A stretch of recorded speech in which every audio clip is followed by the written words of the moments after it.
You couldn't walk a mile in my shoe. Not for real. You couldn't walk a mile in my shoe.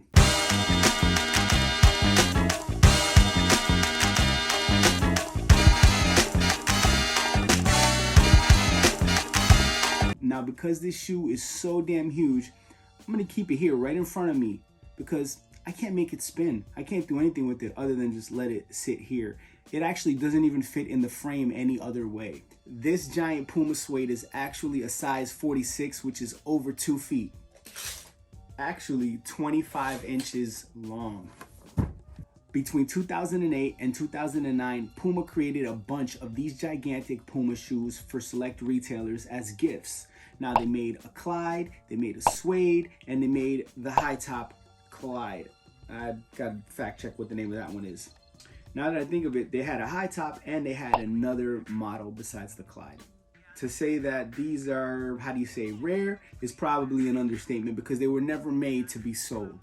Any more information on this is kind of hard to come across, but what I can tell you is how I acquired it. So around that time, I was actually on tour in the UK and I was sort of endorsed by Puma. And what that meant was they pretty much sent me free shit to wear on tour or to wear in guest appearances, and I rocked it and I loved it. And I actually, at that time, being the huge sneakerhead that I was, I actually stopped wearing Nike and I was just wearing Puma because I was like, yo, if Puma messes with me, I mess with Puma. So shout out to Puma for really looking out. They actually sent this to me for a photo shoot and I use it as a prop. The only other information I have on these is they stopped making them because they were expensive to make due to the size and cost of materials.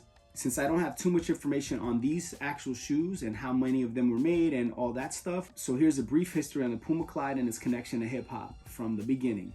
Before the Puma Clyde, there was the Puma Crack.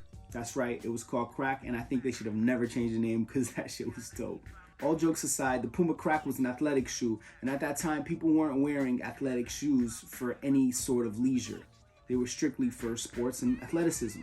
But that was until Tommy Smith won the 1968 Olympics in a pair of Puma Cracks. Then fast forward to 1972, and Clyde Frazier was killing it, and he got an endorsement deal with Puma. They changed the sole of the Puma Crack. They started using suede because suede was way easier to dye, and they called it the Puma Clyde. Allegedly, because suede was so easy to dye, they released just under 400 different color Puma Clydes.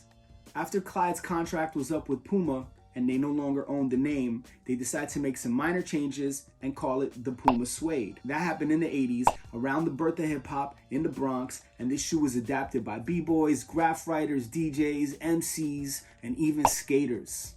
And in the UK, for a while, these were actually called the States. So for over 50 years, Puma has had its foot in the game of hip hop. No pun intended. So if you're in the market for one of these, it's kind of hard to say a price. Personally, I love this shoe. It's super rare, super hard to come by, and I wouldn't sell it. But if I did, I'd probably sell it for about $1,000. I checked on eBay, there was one for $500, and you know, I'm sure if you make some connections and you have some friends and you know a person knows a person, you could probably pay less. But this shoe is definitely special to me, and I don't think it's ever gonna leave my collection. Thanks for watching. Make sure to like, comment, subscribe. Follow me on Instagram at Lex1GTPS. Let's start a conversation. Let me know if I'm missing anything. Let me know if you have any more facts to add on to this, because there's a lot of stuff that I don't know about this shoe. Peace.